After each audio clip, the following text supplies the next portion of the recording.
has recorded in country and city, in the Sussex countryside and in London.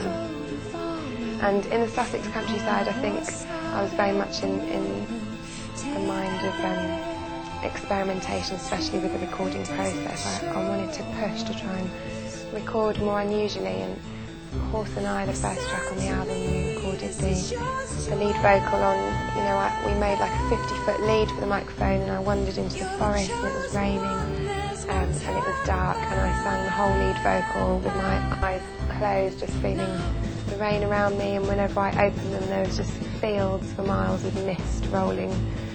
And if you actually listen to the song on the headphones right at the start, you can hear all the raindrops and stuff. So that definitely put me in the location for Horse and I, which was really, I was really indulged for that.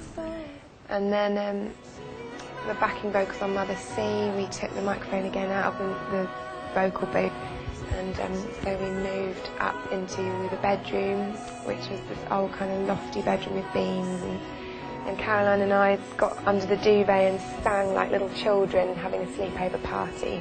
We just kind of sang to each other the She Is Sure part, which I wanted to do that under a duvet because I wanted it to capture the sound of intimacy and the sound of either children or lovers in a small space, like crunkled together with loads of feathery duvets. And we actually did record me squeezing a duvet and like pulling it around, and all the feather sounds which come in at the end of Mother C. And for Sad Eyes, I just drank a whole bottle of whiskey and smoked lots of fags and recorded that song feeling as miserable and ill as I had done the original when I first originally wrote it, and I think that came across too. You don't say, leaving it for such a long, long time. Why do you show me those sad, sad eyes each time you decide to pass on by?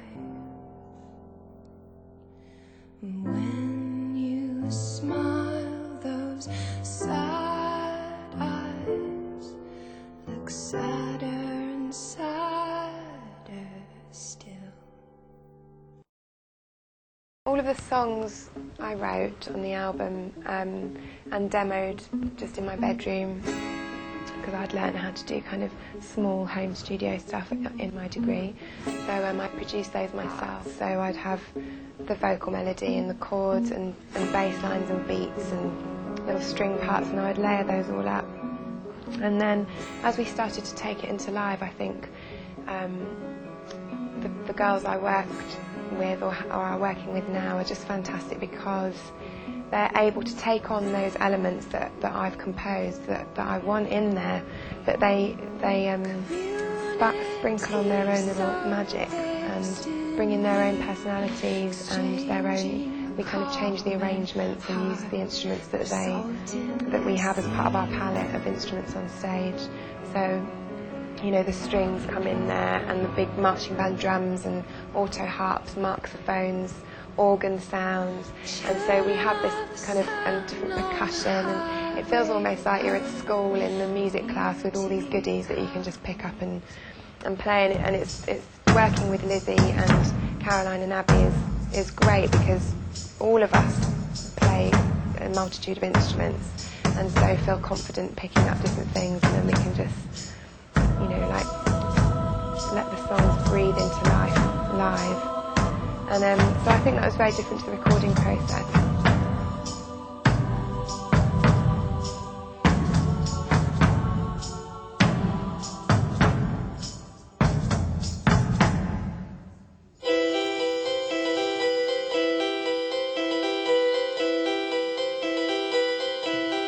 We walked arm in arm, but I didn't feel his touch. The desire I'd first tried to hide, that tingling inside, was gone. When he asked me, do you still love me? I had to look away. When I was younger, I was always doing visual art, and when I was small I either wanted to be a marine biologist or a painter or a writer, and music never really came into it, even though I was always playing. It's really bizarre, like I didn't even acknowledge that I had any kind of musical inkling or talent. And so I was always painting and drawing and obviously watching a lot of films, and everything was very visually based for me. And when I started doing the music, I realised that whenever I was writing a song, I'd have a film reel going through my mind of where that song was located and the characters in the song, or a special feeling. You know, if you just walk down the street and a certain breeze comes across and the sun glints through the trees in a certain way, and the music started triggering those visual things.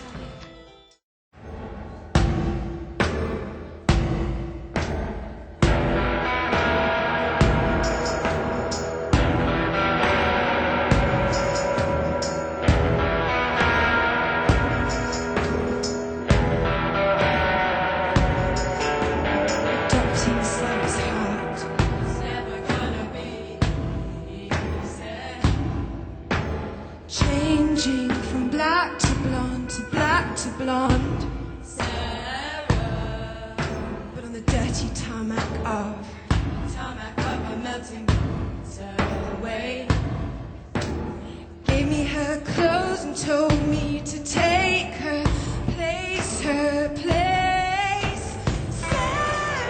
In the recording it was much more like a painting or a film that I was trying to make into this huge kind of technicolor, full-bodied, living, breathing animal that I wanted to be proud and colourful and 3D, and there was a lot of detail and kind of a lot of, you know, there was a lot of experimentation and also a lot of kind of calculated thought and almost like delicately embroidering something, tapestry or something. It takes a different part of your brain that's much more structured and kind of focused and determined, and then I think live it's much more fun, and you can just have be a bit more playful with it.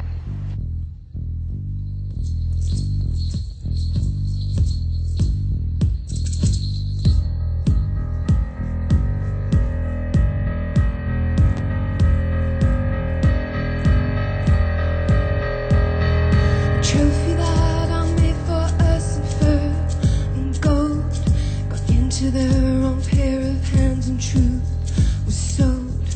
They bought it for so much less than it was worth. And every man that touched it found a heaven on earth. Heaven is a feeling I get in your arms. Heaven is a feeling I get in your arms. Heaven is a feeling I get in your arms. Heaven is a feeling I get in your arms.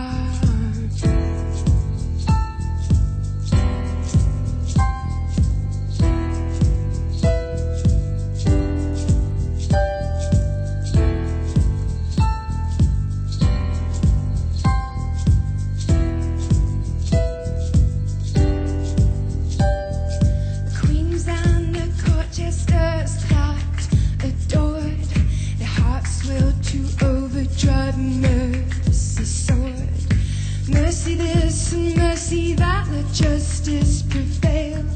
But I just want my trophy back, it's not for sale. Heaven is the feeling I get in your arms. Heaven is the feeling I get in your arms. Heaven is the feeling I get in your arms. Heaven is the feeling I get in your arms.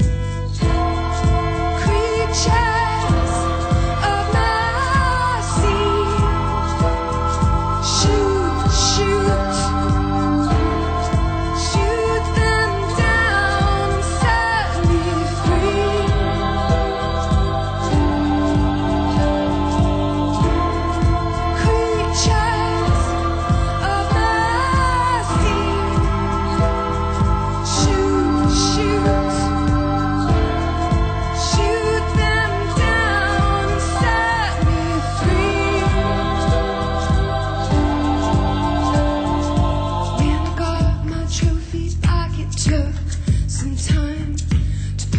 it to go from black and shoot the lion. When I put it back inside, I locked the door. A trophy of mercy is a trophy no more.